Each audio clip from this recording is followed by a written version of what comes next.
అందరికీ నమస్కారం. ఈరోజు మనం తెలుసుకోబోతున్న స్టోరీ అత్తా కోడళ్ల గ్యారేజీ 2వ భాగం.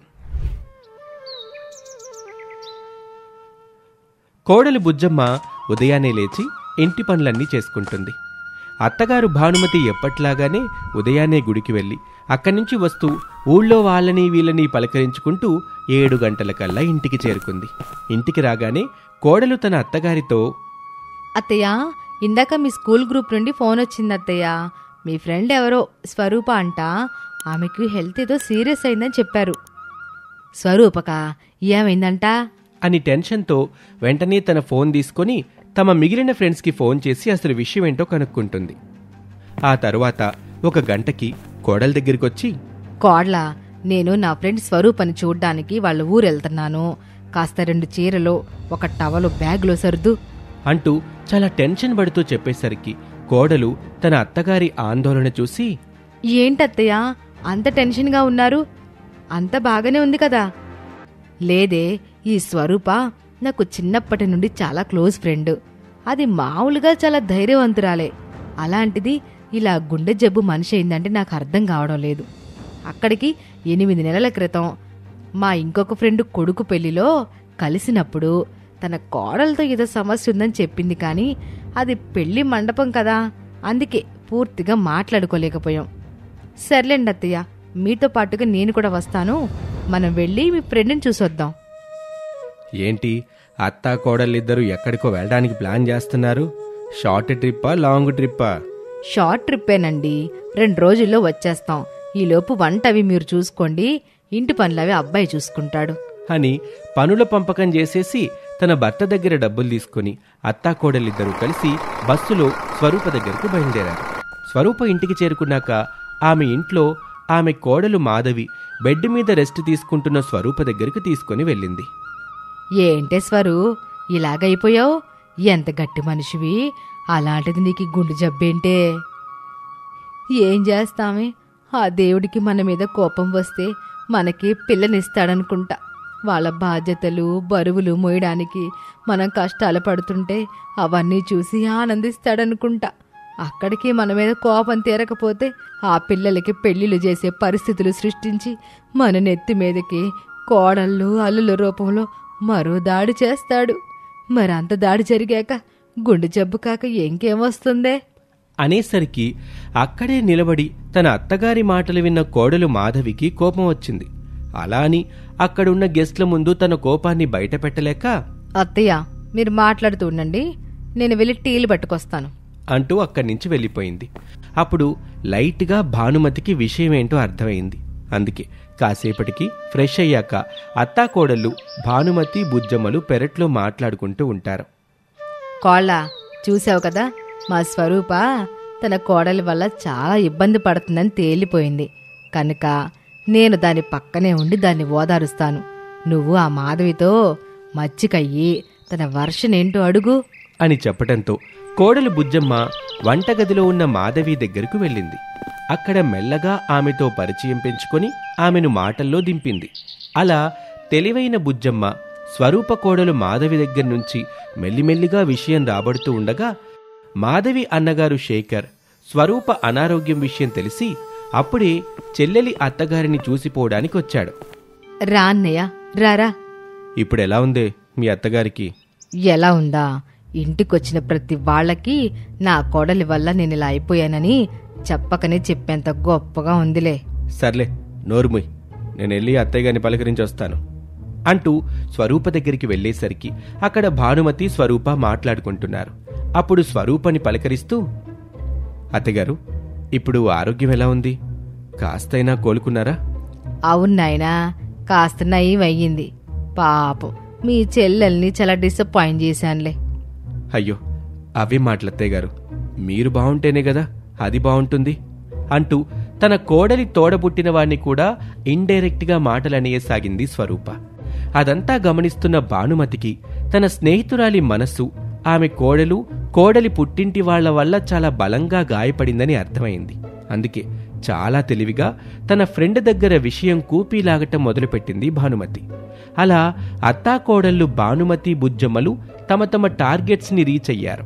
అందుకే ఏకాంతమైన చోటులో ఆ ఇద్దరూ మాట్లాడుకుంటూ, అత్తయ్య, ఈ అత్తాకోడళ్ళ మధ్య చాలా దూరం పెరిగిపోయిందనిపిస్తుంది. అవునే, మా స్వరూప ఎప్పుడూ లేనిది మాటల్ని అలా అలా విసిరేస్తుంది. ఓ పని చేద్దాం, ఈ అత్తాకోడల్ని సెట్ చేయాలంటే ముందు మా స్వరూపనే ఇక్కడి నుండి తీసుకెళ్ళాలి. దానికి చోటు మార్పు వస్తేనే గాని ప్రశాంతత ఉండదు. అందుకే స్వరూప కొడుకు దగ్గరికెళ్ళి భానుమతి ఇలా అంటుంది. చూడు నాన్న, అమ్మను ఒక 2 రోజులు నాతో మా ఊరు తీసుకెళ్తానులే. ప్రదేశం మారితే దానికి కూడా కాస్త బాగుంటుంది. సరే ఆంటీ, అమ్మ మీ గురించి ఎప్పుడూ చెప్తూ ఉంటుంది. ఇక్కడున్నా తను చాలా డిస్టర్బ్ అవుతుంది. మీరన్నట్టు ప్లేస్ మారితే అమ్మ బీపీ కంట్రోల్లోకి వస్తుందేమో. తీసుకువెళ్ళండి ఆంటీ, కానీ మందుల విషయం మాత్రం మర్చిపోకండి. నీకది తల్లైతే నాకు చిన్నప్పటి ఫ్రెండ్ నాన్న, నేనెందుకు మర్చిపోతాను చెప్పు అంటూ స్వరూప కొడుకు దగ్గర పర్మిషన్ తీసుకొని ఆమెను వెంటబట్టుకొని తమ ఇంటికి వెళ్లారు భానుమతి, బుజ్జమ్మలు. అక్కడికెళ్ళాక పూర్తిగా విషయమేంటో స్ట్రైట్గా అడగటంతో స్వరూప ఇలా చెప్తుంది. ఇదంతా నా కోడలు అన్నున్నాడు కదా శేఖరం, ఆ కుర్రాడి వల్ల మొదలైందే. ఆ పిల్లలిద్దరికీ అమ్మా నాన్నలు లేరు బాను. తన చెల్లిని ఆ కుర్రాడే పెంచాడు, పెళ్లి చేశాడు. అంతవరకు బాగానే ఉంది గాని ఆ కుర్రాడిది ఒక విచిత్రమైన మనస్తత్వమే. తనకున్న భయాలతో మనుషులకి మధ్య తెలియకుండానే అగాధాలు పుట్టిస్తా ఉంటాడు. నాకు నా కోడలికి మధ్య ఆ కుర్రాడి వల్ల తేడాలొచ్చాయి. నా కోడలు మా ఇంటికొచ్చిన కొత్తల్లో ఒకసారి ఆ అన్నా చెల్లెలు తమ గదిలో మాట్లాడుకుంటూ ఉండగా నేను ఆ గది వైపు అనుకోకుండా వెళ్ళాను. అప్పుడు వాళ్ళ మాటలు నా చెవిని పడ్డాయి. అసలు ఆ రోజు ఏం జరిగిందంటే, చూడు చెల్లి, ఒకవేళ మనమ్మ బ్రతుకుంటే నీకు ఈ విషయమే చెప్పేదేమో. ఇదే విషయం మీ వదిన చెప్తే వేరేలా తీసుకుంటావేమో అని నేనే చెప్తున్నాను. ఇప్పుడు నువ్వు మీ అత్తగారింట్లో ఉన్నావు. ఇక్కడ ఏ విషయమైనా మీ అత్తగారిదే పై చేయి ఉంటుంది. కాబట్టి నువ్వు ఏ అనవసర విషయాల్లోనూ తలదూర్చకు. ఏదైనా సరే ఆమెనే ముందు పెట్టు, కాని నువ్వు ముందుండకు. ఆమె ఏం చెప్పినా ఆమెనే చేసి చూపించమను, కాని నువ్వు చొరవగా మాత్రం చేయకు. మళ్ళీ ఏమైనా తేడాలొస్తే మా పద్ధతులివి, మీకిది కూడా తెలీదా అని కొత్తగా గొడవలు రాసుకుంటాయి. సరేరా అన్నయ్య, నేను ఇక నుండి ఏ విషయంలోనైనా సరే మా అత్తగారిని ఫాలో అవుతాను, కానీ ఓవర్టేక్ చేయను. అలా తన చెల్లెలికి ఆ కుర్రాడు ఆ రోజు చెప్పిన మాట ఏమో గాని ఆ రోజు తర్వాత నా కోడలు చాలా మారిపోయిందే. ప్రతి విషయానికి నన్నే లాగడం మొదలుపెట్టింది. ఏ విషయానికైనా సరే నన్నే అడ్డు పెట్టుకుంటుంది. అరే, తను మా ఇంటికి కోడలు కదా, నా తర్వాత నా సంసారాన్ని నడిపే బాధ్యత తనదే కదా. అంటే ఎన్ని విషయాలని ఆమె నేర్చుకోవాలి, ఎన్ని విషయాల్ని భుజానికి ఎత్తుకోవాలి. అలాంటిది తను నా ఇంటికి అతిథిలాగా అంటి ముట్టనట్టుండడం మొదలుపెట్టిందనుకో. మరే నువ్వు నీ కోడల్ని ఎందుకు అలా చేస్తున్నావని అడగాలి కదే. ఎలా అడుగుతానే? ఆ అన్నా చెల్లెళ్ళ మాటలు నా చెవిని పడ్డాయని తెలిస్తే నా మీద పూర్తిగా గౌరవం పోదా నా కోడలికి? మా అత్తగారికి ఎదుటి వాళ్ళ ముచ్చట్లు చాటుగా వినే బుద్ధి ఉందనుకోదు. అందుకే నేను కూడా ఏమీ తెలియనట్టే ఉంటున్నాను గాని మా కోడలు మరీ టూ మచ్గా చేయడం మొదలుపెట్టింది. చివరికి ఏం కూర వండాలి, కూరగాయలు ఎంత సైజులో కట్ చేయాలని కూడా నన్నే వచ్చి అడుగుతుంది. ఎంతమంది మధ్యలో ఉన్నా ఆ పెళ్ళొచ్చి నన్ను అలా అడుగుతుంటే చూసే వాళ్ళకి ఎట్టా ఉంటది చెప్పు? నిజమేలేవే, ఇది బాగా గయ్యాల్లాగుంది. కనీసం కూరగాయల విషయం కూడా కోడల చేతిలో లేదేమో ఈ ఇంట్లో అనుకుంటా ఉంటారు అంటూ స్వరూప మానసిక ఆవేదనకి, ఆమె గుండె జబ్బుకి కారణమైన కోడలి నిర్వాకమేంటో పూర్తిగా చెప్పుకుని తన గుండెల్లో బరువుని దించుకుంది స్వరూప. స్వరూ, ఇప్పటి వరకు నీ కోడలు ఆడ చూసావు కదా, ఇప్పుడు నీ కోడలికి ఆ వన్నకి బుద్ధిచ్చేలాగా నా కోడలు చేసిన ప్లాన్ నేను చెబుతాను, నువ్వు అది ఫాలో అయిపో అంటూ తన ఫ్రెండ్కి చెవిలో ప్లాన్ ఏంటో చెప్పింది. అలా జరిగిన మరునాడే స్వరూప ఇంటికి తమ ఊరు నుండి కౌలు రైతు వచ్చాడు. యజమానురాలు ఇంట్లో లేదని తెలిసి ఆమె కోడలు మాధవికి డబ్బులిస్తూ, సరేనమ్మాయి, ఇవి మీకు మేము ఇవ్వాల్సిన కౌలు డబ్బులు, ఇవి తీసుకొని ఈ లెక్కలో మీ అత్తగారు రాస్తారే పచ్చట్ట పుస్తకం, అందులో జమా రాసయ్యమ్మా. జమా లెక్కలు నేను రాయాలా? నాకు అవేం తెలియదండి. మా అత్తగారు వచ్చాక రండి. బలేటి దానివమ్మా, మీ అత్తగారు లేకపోతేనే నువ్వు కోళ్ళవే కదా, నువ్వు చూసుకోవాలి కదమ్మా ఈ వ్యవహారాలన్నీ. ఇప్పుడు ఆమె గారి కోసం నేనే ఎంత దూరం మళ్ళీ రావాలా చెప్పు. నా మాటిని లెక్కలు రాసుకోమ్మా. అది కాదండి, ఇప్పుడు నేను లెక్కలు తేడా రాస్తే మళ్ళీ మా అత్తగారి దగ్గర మాట పడాలి. మరి నన్నేం చేయమంటావమ్మా? ఇంతకీ మీ కౌలు డబ్బులు ఇవ్వాలా వద్దా అది చెప్పు. అవతల ఊరి బస్సుకి ఏలైపోతుంది అంటూ గట్టిగా ఆ రైతు గదమాయించేసరికి మాధవి ఆ డబ్బులు తీసుకుని లోపల పెట్టింది. మరో గంటకి మరో వ్యక్తి వచ్చాడు. అమ్మా, కౌలు డబ్బులు వచ్చేసి ఉంటాయి కదా, నా కెరువులకి ఇయ్యాల్సిన డబ్బులు ఇచ్చేస్తే నేను వెళ్ళిపోతానమ్మా అంటూ ఒకరు, ఇలా ఒకరి తర్వాత ఒకరు రావటం, ఏదో ఒక విషయం చెప్పటం, ఆ విషయాలేవి ఇన్నాళ్ళు తన భుజానికి ఎత్తుకోకపోవటంతో మాధవికి పిచ్చెక్కిపోతుంది. అందుకే తను చేస్తున్నది తప్పా ఒప్పా అనే అయోమయంలో ఆమెకు ఫ్రస్ట్రేషన్ వచ్చేసి తన అన్నయ్యకి ఫోన్ చేస్తుంది. అన్నయ్య, ఏం సలహా ఇచ్చావరా నాకు? అన్ని విషయాలకి వెనకాలే ఉండమన్నావు, ఏ విషయాలు భుజానికి ఎత్తుకోవద్దన్నావు. నీ మాట నమ్మి మా అత్తగారు చాలాసార్లు ఈ కౌలు డబ్బులు, ఆ డబ్బుల పంపకాలు విషయం చెబుతున్నా గానీ నేను చెవికి ఎక్కించుకోలేదు.